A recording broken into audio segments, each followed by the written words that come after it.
এখন এই সময়টাতে সবচেয়ে বেশি সবার মধ্যে যে বিষয়টি আলোচনা হচ্ছে সেটি হচ্ছে কোরবানির পশু। কারণ ঈদুল আজহা একেবারেই দোরগোড়ায় এবং এই সময়টা পশু কেনার সময় বিভিন্ন জায়গায় রাজধানী সহ সারা দেশে বিভিন্ন জায়গায় হাট বসেছে।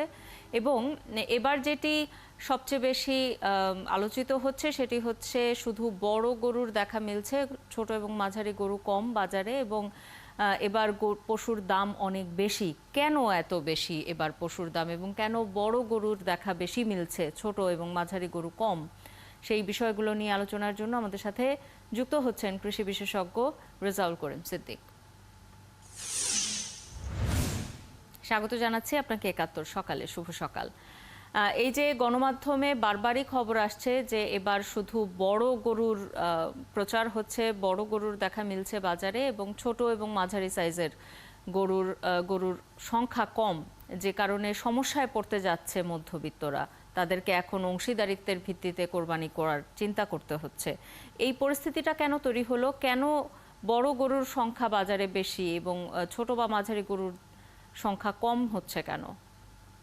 আচ্ছা, প্রথমত আমাকে ডাকার জন্য আপনাদেরকে ধন্যবাদ জানাচ্ছি। মানে এই তথ্যটি আসলে আহ, মানে একেবারেই যে শতভাগ সঠিক এটা বলা যাবে না। তার কারণটা হচ্ছে যে আমরা যদি বলি যে মধ্যবিত্ত গরু কেনে কখন, মধ্যবিত্ত গরু কিনবে এই যে আজকে শুক্রবার, এই আজকে থেকে শুরু করে আগামী 2 দিন বা 3 দিন। এখন জন্ম সনদ দিয়ে খোলো বিকাশ স্টুডেন্ট অ্যাকাউন্ট। নিজের বিকাশ নিজে কর। এবং আপনি এর আগে কিন্তু মধ্যবিত্তের হাটে ওই গরু উঠবে না। তার প্রধান কারণটা হচ্ছে যে মধ্যবিত্ত গরু নিয়ে রাখবে কোথায় এবং সেটা সে পালন করবে কিভাবে। অতএব আপনি যত ঈদ সন্নিকটে আসবে তত বেশি এই ছোট গরু বা মাঝারি গরুর দেখা পাওয়া যাবে।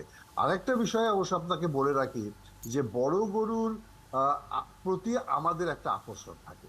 বিশেষ করে যারা গণমাধ্যমে কাজ করেন তারাও বাজারে যে হাটে যে দেখেন কোনটি 1 কোটি টাকা দামের গরু, কোনটা 1.5 কোটি টাকা দামের গরু, ওইটার ছবি তুলে ওটাই হচ্ছে নিউজের আইটেম। আমরা যদি এভাবে চিন্তা করি যে আসলে সেই কারণে দেখা যাচ্ছে যে হয়তো সারা বাংলাদেশে 10টি এরকম গরু আছে বা 20টি এরকম গরু আছে, কিন্তু নিউজের সবচেয়ে বড় পাতাটি বা বড় অংশটি তারা দখল করে আছে। মধ্যবিত্তের জন্য যে ছোট গরু বা মাঝারি গরু সেটি নাই তা না, কারণ গত সপ্তাহেও আমি সিরাজগঞ্জে ছিলাম এবং আমি দেখেছি বিভিন্ন জায়গাতে, বাড়িতে বাড়িতে আমি দেখেছি, হাটেও আমি দেখেছি, সেখানে কিন্তু ছোট এবং মাঝারি গরু আছে। আমি কয়েকদিন এই ঢাকা সাভার রোডে আমি যে ট্রাকে যে গরু চলাচল দেখেছি, সেখানেও কিন্তু মাঝারি গরু এবং ছোট গরু আমি দেখতে পেয়েছি। আসল কথাটা হচ্ছে ওটাই যে আজকে থেকে অ্যাকচুয়ালি হাটে যে গরুগুলো উঠবে আপনি দেখতে পাবেন সেখানে মাঝারি গরু এবং ছোট গরুর সংখ্যাই বেশি। আর মাঝারি গরু ছোট গরুর সাথে বড় গরু আর একটা পার্থক্যের জায়গা হচ্ছে, খেয়াল করে দেখেন যে মাংসকে যদি কেজি হিসেবে ক্যালকুলেট করা হয় তাহলে ছোট গরুর দাম কিন্তু কম পড়ে আর বড় গরুর দাম কিন্তু বেশি পড়ে।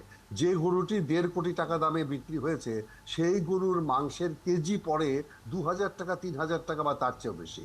আর ছোট গরু যেটি আপনি বাজারে দেখতে পাবেন সেটির দাম পড়ে হচ্ছে আসলেই 700 টাকার থেকে 900 টাকা, 1,000 টাকা বা 1,200 টাকা।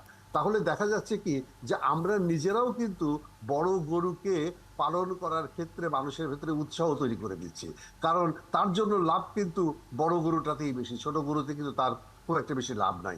সেজন্য অনেকেই হয়তো কেউ বড় গরু পালন করছেন।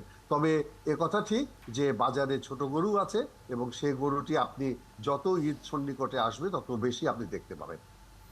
এবার কিন্তু পশুর দামও অন্যান্য বছরের তুলনায় খানিকটা বেশি যাচ্ছে। এটা একেবারেই শুরু থেকেই বিভিন্ন গণমাধ্যমের খবরে আমরা দেখেছি। একেবারে সরেজমিনে নিশ্চয়ই প্রত্যেকটা মানুষের খোঁজ নেওয়ার সুযোগ নেই, আমরা গণমাধ্যমের মাধ্যমেই খবর পেয়ে থাকি। সেই জায়গা থেকে বলছি যে শুরু থেকেই বলা হচ্ছিল যে এবার পশুর দাম বেশি যাবে এবং কারণ হিসেবে খামারিরা যেটি জানিয়েছিলেন যে গোখাদ্যের দাম বেশি।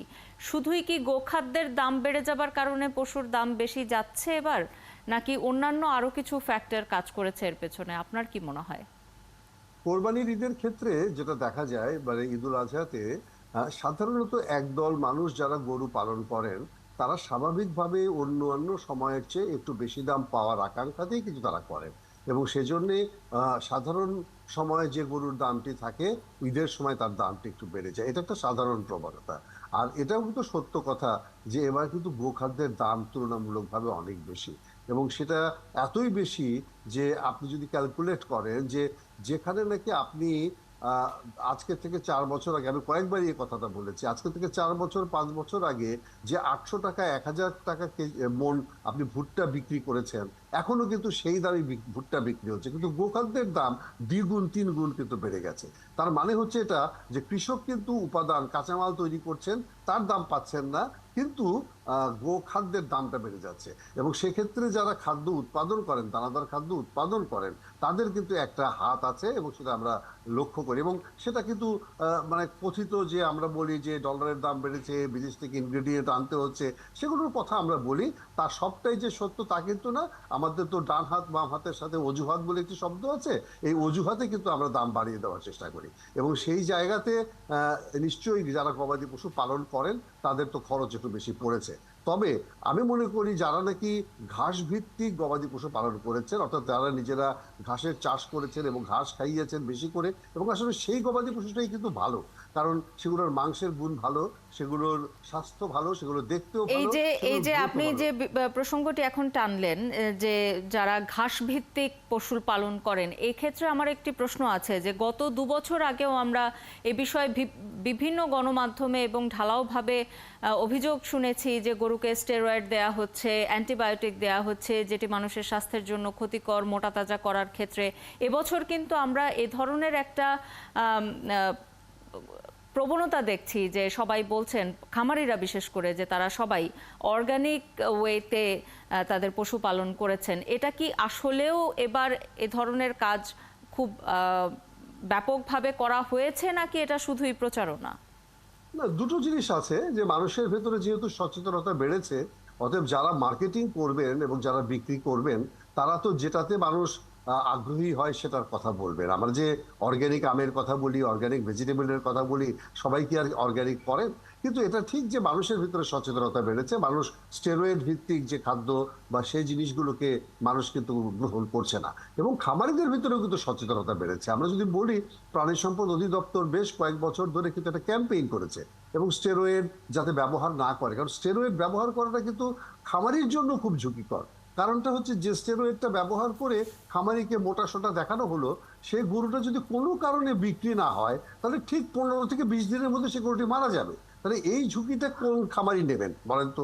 যদি এখন এই জিনিসটাও কিন্তু মানুষ বুঝতে পেরেছে বা খামারিরা বুঝতে পেরেছে। এবং তারপরেও আমি বলবো না যে সবকিছুই একদম অর্গানিক ওয়েতে হচ্ছে, তবে এটা ঠিক যে ঘাস ভিত্তিক, সাইলেজ কিছুটা ভিত্তিক হলেও যে পরিস্থিতি খাদ্য, আগের চেয়ে ভালো হয়েছে, সেটি নিশ্চয়ই বলা যেতেই পারে। যেটি আপনি বলছিলেন যে সবার মধ্যেই সচেতনতা বেড়েছে, যে কারণে আগের যে পদ্ধতিতে পশুপালন হতো তার থেকে খানিকটা হয়তো পরিবর্তন এসেছে। আপনাকে অসংখ্য ধন্যবাদ আমাদের সাথে যুক্ত হবার জন্য। আমাদের সাথে যুক্ত হয়েছিলেন কৃষি বিশেষজ্ঞ রেজাউল করিম সিদ্দিক।